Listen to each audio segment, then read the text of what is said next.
This is Dr. Tiffany Jackson, naturopathic doctor at Natural Medicine Now University. Thank you for joining us for this webinar, Guide to Sweeteners, Understanding the Good and the Bad.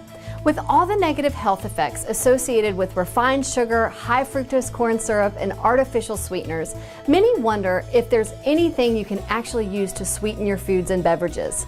So in this webinar, I will teach you the difference between artificial sweeteners, sugar alcohols, agave, coconut sugar, honey, and how they all affect your body and blood sugar. So by the end of this webinar, you will know the difference between the good sweeteners and the bad. So let's get started.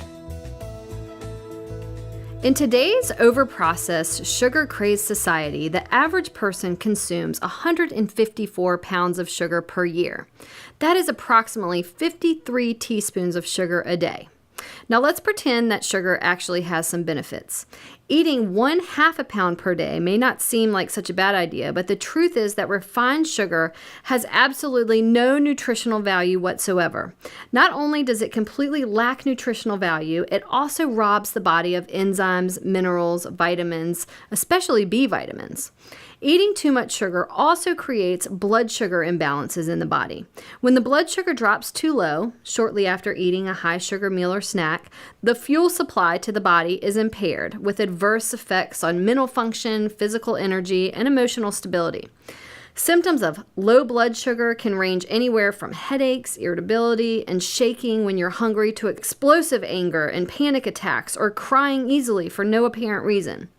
Not only can sugar affect the quality of your day, but it can also make you sick. Many studies have shown that sugar is very effective in weakening the immune system, and it's a source of fuel for feeding cancers and tumors. So in an attempt to avoid the problems associated with sugar, many people have been convinced that artificial sweeteners are a better alternative. The word artificial should give you a clue that they are not healthy for your body, as they're associated with cancer, weight gain, increased cravings for sweets, impaired coordination, decreased mental function, diabetes, multiple sclerosis, Parkinson's, seizures, and migraines. Artificial sweeteners, also known as zero-calorie sweeteners, include the big three: Sweet and Low, NutraSweet, and Splenda, which we're going to talk about more here in a bit. These synthetically produced food additives offer sweetness without calories, but having no calories means they give your body no energy. These sweeteners pass through your body undigested, and they're so intensely sweet that they must be diluted with other fillers like dextrose or maltodextrin to approximate for the sweetness and bulk of the sugar. Almost all artificial sweeteners have a distinct aftertaste, but regular users find them to be good sugar substitutes in drink, and they tend to be very passionate about their favorite, especially Diet Cokes. So here on the slide, you will see the 3 most common FDA-approved artificial sweeteners on the market: aspartame, which are Equal and NutraSweet brands; Sucralose, which includes the Splenda brand; and Saccharin, which is the Sweet and Low brand. So now we're going to review all of these in more detail. Aspartame is one of the most studied artificial sweeteners and has been accused of causing everything from weight gain to cancer. Aspartame is the ingredient found in NutraSweet, and it's also found in Equal, Spoonful, Equal Measure, Amino Sweet, Beniva, and many popular diet foods and beverages. Aspartame is metabolized inside your body into both wood alcohol, which is a poison, and formaldehyde, which embalms tissues and is not eliminated from your body through normal waste filtering done by your liver and your kidneys. The trouble with the component parts of aspartame is one of volume.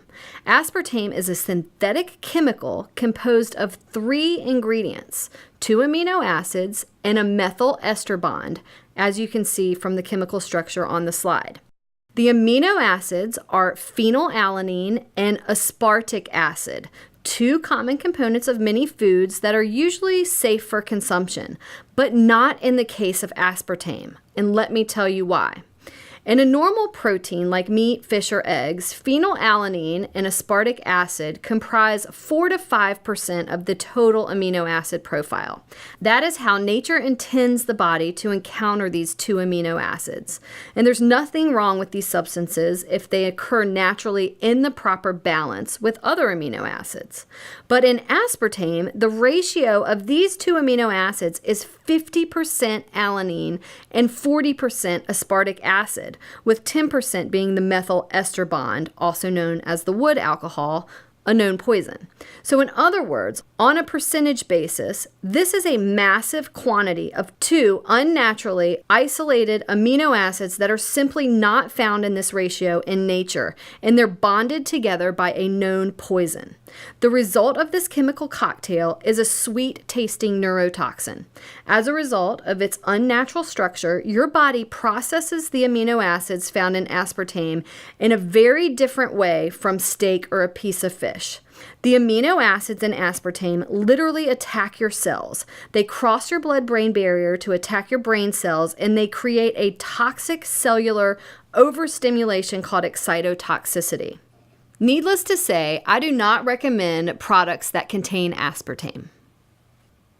And now sucralose. Sucralose, or chlorinated sugar, was accidentally discovered in 1976 by a researcher, and it actually was approved in the US in 1998. Sucralose is a synthetic chemical created in a laboratory. In the 5-step patented process of making sucralose, 3 chlorine molecules are added to 1 sucrose molecule. It ends up being 600 times sweeter than regular sugar and is marketed as a sugar substitute by the brand name of Splenda and is also found in fruit drinks, canned fruit, and syrups.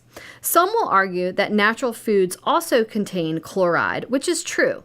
However, in natural foods, the chloride is connected with ionic bonds that easily dissociate. But in Splenda, they are covalent bonds that do not dissociate. In fact, there are no covalent chloride bonds to organic compounds in nature. They only exist in synthetic man-made forms. Aside from Splenda, other samples of synthetic covalently bound chloride compounds include DDT, PCBs, and Agent Orange, which are all extremely toxic products. Your body does not have the enzymes to break down these covalently bound chloride molecules. These bonds do not exist in nature, so the human body cannot break them down. And since it's not broken down and metabolized by your body, they claim it to be non-caloric. Essentially, it's supposed to pass right through you. However, the research indicates that about 15% of sucralose is in fact absorbed into your body and into your digestive system and stored in your body. Studies have revealed problems with Splenda such as decreased red blood cells, signs of anemia, increased male fertility, brain lesions at really high doses, and enlarged and calcified kidneys. So here is another artificial sweetener that I recommend you avoid. And now saccharin. Saccharin, also known as sweet and low, is found in drinks, canned goods, and candies. Saccharin is a sulfa-based sweetener. Its primary ingredient is benzoic sulfonamide. Early safety studies of saccharin showed the sweetener caused bladder cancer in rats.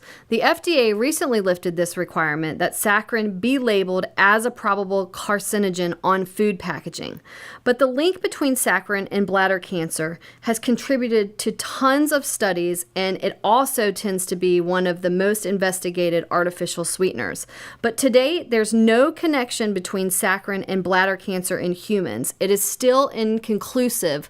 And for those reasons, I recommend we still avoid it. So now let's just talk about good old plain sugar. Sugar is made up of 50% glucose, the component that spikes blood sugar, and 50% fructose, the stuff that goes straight to the liver. It is the sheer quantity of what we're eating that drives obesity and other diseases. About 100 years ago, humans ate the equivalent of about 1 tablespoon of sugar a day, and now it's up to 7 tablespoons daily because sugar is hidden in everything from juices, cereals, to breads, and condiments. The main goal of this webinar is for you to become more conscious about the amount of sugar you're consuming and to begin to use healthy alternatives, which you'll learn about here shortly. Now that artificial sweeteners are out of the picture, it's time to eliminate another health-harming sweetener, high fructose corn syrup. High fructose corn syrup contains the sugars fructose and glucose from processed corn syrup. High fructose corn syrup was introduced into the U.S. food system in 1970. Because it's cheaper than sucrose and gives products a longer shelf life, more packaged foods in the U.S., especially sodas and breads, ketchup, salad dressing, cereals, and yogurt, all contain high fructose corn syrup as an added sugar instead of sucrose. Part of what makes high fructose corn syrup so unhealthy is that it's metabolized to fat in your body far more rapidly than any other sugar. The entire burden of metabolizing fructose falls onto your liver, and it promotes a particularly dangerous kind of body fat, namely adipose fat. And this is the type of fat that collects around your abdominal region and is associated with a greater risk of heart disease. Consuming large amounts of high fructose corn syrup rapidly leads to weight gain and abdominal obesity, known as the beer belly, decreased HDL, increased LDL, elevated triglycerides, elevated blood sugar, and high blood pressure, which are all known as metabolic syndrome. As a standard recommendation, I strongly advise keeping your total fructose consumption below 25 grams per day. The average American is consuming 3 times that amount, so this is a fairly substantial reduction for most people. Agave Nectar. Agave nectar is a product of the agave cactus, and its taste and texture are similar to honey. While your local health food store may likely stock agave sweeteners, it may be best to keep them out of your cart. Many agave nectars consist of 70 to 90% fructose, and that is more than what is found in high fructose corn syrup. Agave nectar is probably one of the worst natural sweeteners on the market, and it's deceptive because it's been marketed as a healthy alternative. Everyone thinks it's a health food. Even though it doesn't cause a big blood sugar spike the way that regular table sugar does, agave's high fructose levels go straight to the liver, where the liver repackages it as blood fats called triglycerides, which increases heart disease. These high fructose levels can also contribute to insulin resistance, which is a risk factor for diabetes, as well as non-alcoholic fatty liver disease. The liver is a fat metabolizer. It gets rid of toxins. When there's a lot of fructose coming in, it tends to build up fat deposits around it, so everything gets blocked up. So using a teaspoon of agave nectar here and there in a smoothie or in a dessert recipe is reasonable, but you do not want to eat it on a regular basis. So avoid most drinks and foods that are sweetened with it. Now let's talk about maltodextrin. It is one of these sneaky food additives that you're probably consuming whether you know it or not, especially if you eat processed foods, because it turns up in unexpected places like vitamin supplements, pharmaceuticals, and sugar substitutes like Splenda and Equal. Maltodextrin is a sweet carbohydrate food additive that comes from primarily corn or rice starch. It can also come from wheat and potatoes. It gives a fat-like body to food products and increases their shelf life and mixes quite well with other ingredients. It's very cheap to produce as well as add to products. So food industries and diet food products love this ingredient because they can use it in their food and say low or no sugar. Though not a sugar, maltodextrin still has a glycemic index of about 130 all by itself, which remember, table sugar is only 65. The glycemic index is a measurement of how quickly the blood sugar rises after eating it. Maltodextrin has this high glycemic index, which creates a huge upswing in blood sugar, and that results in a huge upswing of the hormone insulin. So the long-term effect of constantly eating foods containing maltodextrin is that your body's going to begin to secrete more insulin. So begin to read labels and notice if you're consuming a lot of maltodextrin. So now we're going to talk about sugar alcohols. Sugar alcohols are made through a fermentation process of corn or sugar cane. They're found in sugar-free candies, gum, and desserts. Sugar alcohols can be identified by the commonality of OL at the end of their name, such as xylitol, sorbitol, maltitol, mannitol, glycerol, lactolol. They're not as sweet as sugar, and they do contain fewer calories, but they are not calorie-free. So don't get confused by the sugar-free label on the foods containing these sweeteners. One reason that sugar alcohol provides fewer calories than sugar is because they're not completely absorbed into your body. Because of this, eating too many foods containing sugar alcohols can lead to abdominal gas and diarrhea. It's also worth noting that maltitol, a commonly used sugar alcohol, spikes the blood sugar almost as much as a starchy new potato. Xylitol, in comparison, does not have a great effect on the blood sugar. So from that perspective, is going to be a better choice. So in moderation, some sugar alcohols can be a better choice than highly refined sugar, fructose, or artificial sweeteners.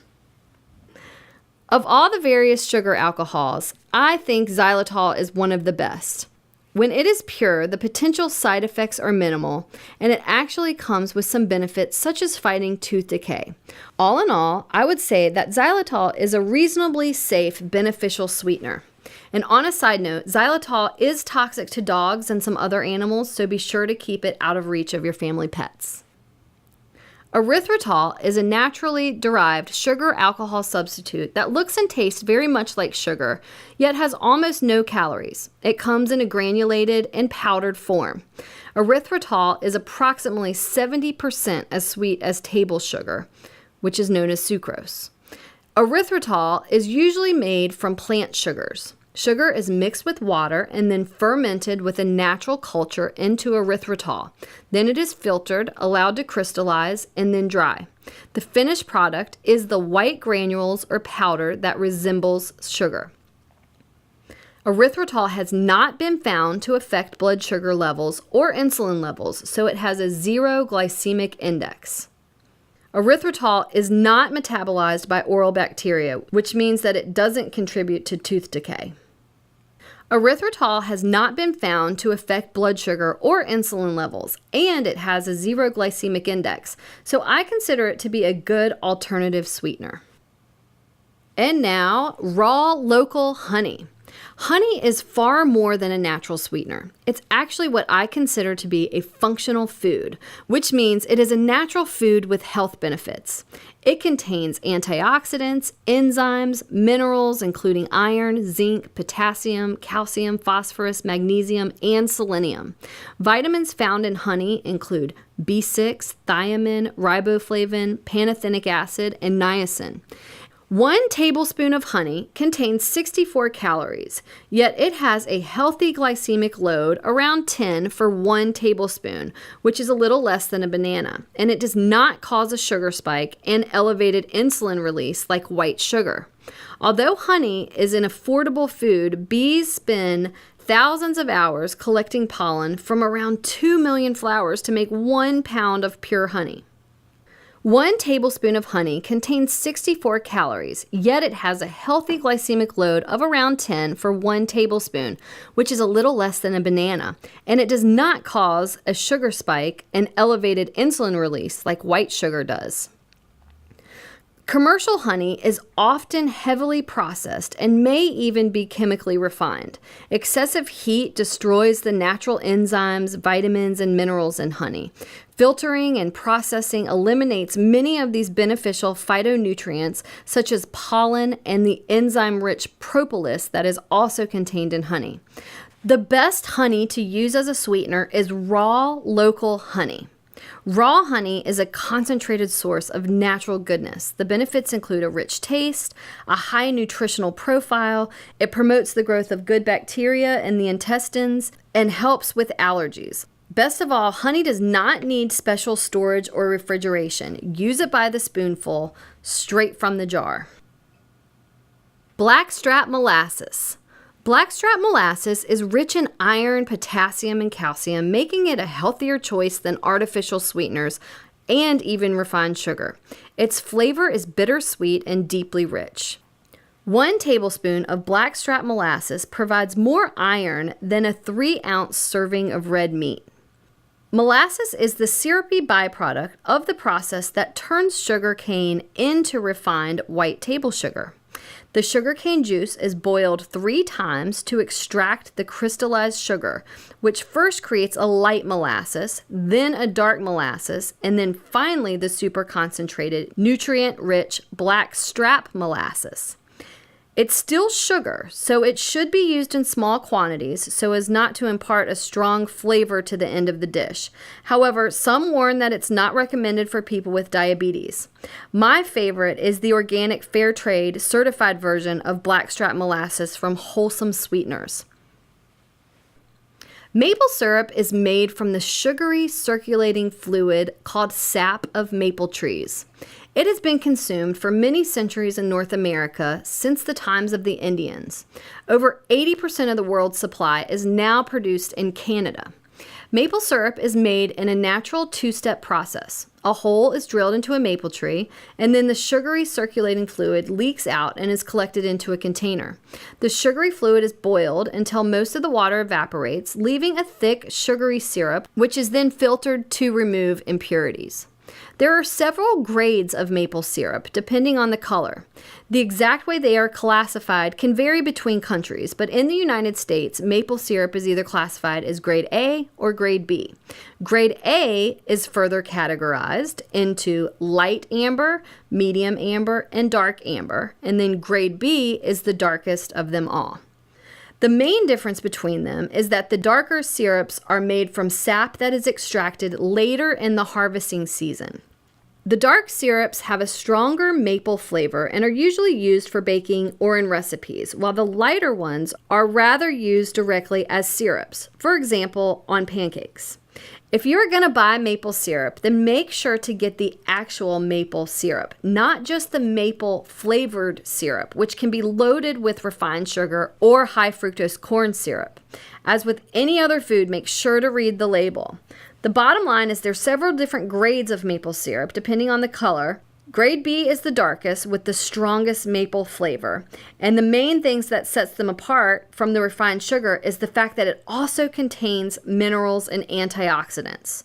The glycemic index of maple syrup seems to be around 54 compared to table sugar, which has the glycemic index around 65. This is a good thing and implies that maple syrup raises blood sugar slower than regular sugar. So I highly recommend to consume real maple syrup in moderation. Sorghum. Sorghum hails from Africa and was brought to America with the slave trade.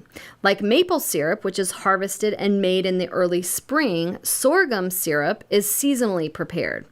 Autumn marks the sorghum harvest season. The process begins by harvesting the sorghum canes, which are then stripped off their leaves and then milled so as to extract the sweet juice. The juice is then heated and reduced to a thick golden copper syrup that is nicely sweet with a unique subtle flavor reminiscent of tropical fruit. Sorghum syrup is a good source of manganese, vitamin B6, riboflavin, magnesium, and potassium. You can use it for any recipe that calls for a liquid sweetener. Prior to the popularity of high fructose corn syrup in 1970, sorghum syrup was the sweetener for the southern pecan pie. And now on to stevia. I personally believe stevia is the best sweetener available today. It is a safe, natural plant that's been around for over 1,500 years and is ideal if you're trying to watch your weight or maintain your health by avoiding sugar. Stevia is 200 to 300 times sweeter than sugar and yet is nearly calorie-free. It's a member of the chrysanthemum family, which is closely related to chamomile and tarragon. It's totally safe. The stevia plant has been consumed for centuries by the Indians of South America. The Japanese, looking for a safe sweetener substitute, developed the process to extract 2 primary compounds from stevia, rhabdosiide and stevioside, which creates a delicious white powder. Stevia has now been enjoyed and used safely in Japan for the past 30 years. When purchasing stevia, you need to be aware that there are different strengths available, some of which you may like more than others. Many complain about a bitter aftertaste with stevia, but that's typically related to the processing. I prefer using it in its liquid form in flavors like French vanilla, which only require a few drops to sweeten a drink. I also like the fact that you can easily use the drops to control the amount you want to add to your food and beverages. One other thing I love about stevia is that you can grow your own stevia plant in your backyard. You can use the leaves as you wish for a kitchen herb for sweetening drinks or cooking. The herb stevia is one of my favorite options, and I highly recommend using it as a sweetener. Many patients always ask me about Truvia, so I want to take 1 minute just to give you an overview. The sugar substitute Truvia is not in its natural form. It makes use of only one certain active ingredient, the riboside A, and not the entire plant of stevia. Research has shown that your body metabolizes stevioside and the riboside A at different rates and have different pharmacokinetic results. So in layman's terms, this means that your body reacts differently to these two compounds. Each compound remains in your body for a different length of time. Truvia may turn out to be a good sugar substitute, but I would have to see more research before giving it an enthusiastic thumbs up. Therefore, I believe there's not enough evidence to prove its safety, so I just recommend using pure stevia in its natural form to get the best synergistic effect of the stevioside extracts from the full plant. And now let's talk about Lohan. You may not have heard of Lohan before. It's actually a new kid on the block of natural sweeteners, and it's a rare and exotic fruit. Lohan has been around for a long time, but it just recently made its way to the Western world. It is known as Monkfruit, and it's an ancient Chinese fruit which is about 200 times sweeter than sugar. Lohan is a cousin of the cucumber and a member of the gourd family of fruits. It's round and smooth, dusty green-brown fruit that is covered with fine, soft hairs and a hard but thin shell. The fruit is used only after it's dried, and then it's processed into a powder that contains natural substances called mongrosides.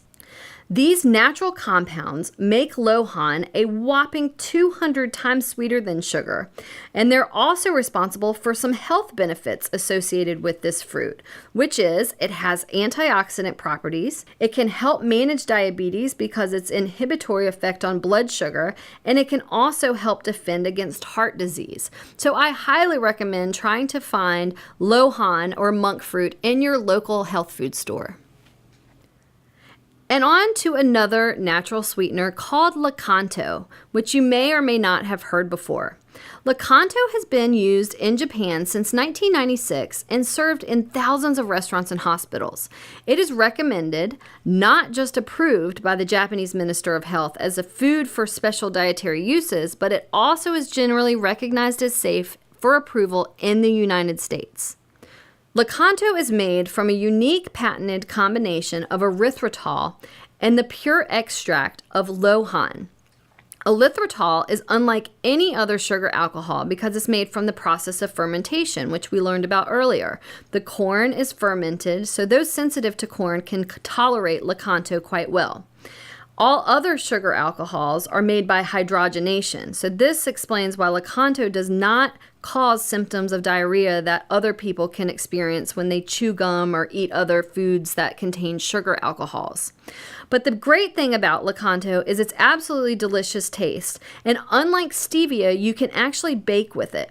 You can use Lakanto just like you would use any sugar in a recipe. Lakanto is an excellent choice for people who want to lose weight or who are insulin resistant or diabetic. It registers 0 on the glycemic index and causes no rise in serum or blood sugars. It tastes very similar to maple sugar or toffee, and because it's not altered by heat, it is excellent for heating and cooking. So now I want to teach you about unrefined or low refined cane sugars. These are called Rapadura, Turbinado, Piloncillo, and Sucanat. Cane sugar, according to some anthropologists, is one of the oldest domesticated plants. Minimally processed, unrefined, and low-refined cane sugars like Rapadura and Sucanat, Turbinado, and Piloncillo contain micronutrients like B vitamins and trace minerals. These sugars, with the exception of Turbinado, are traditionally processed. First, the juice is extracted from the sugar cane by pressing, then that juice is heated to reduce it to a thick syrup. Hand paddling the syrup cools it and allows the sugars to crystallize. Since the molasses naturally present in the sugar isn't extracted, the final product is rich in minerals compared to white sugar. Turbinado sugar is processed similarly, only it undergoes steaming or washing that causes it to lose some of its molasses.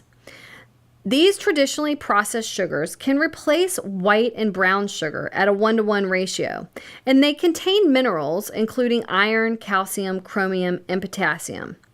So I'm not saying these cane sugars are a health food. They're still sugar. They still do spike your blood sugar, but it's something that you could use as an alternative into baking and cooking and also get the benefit of some extra minerals.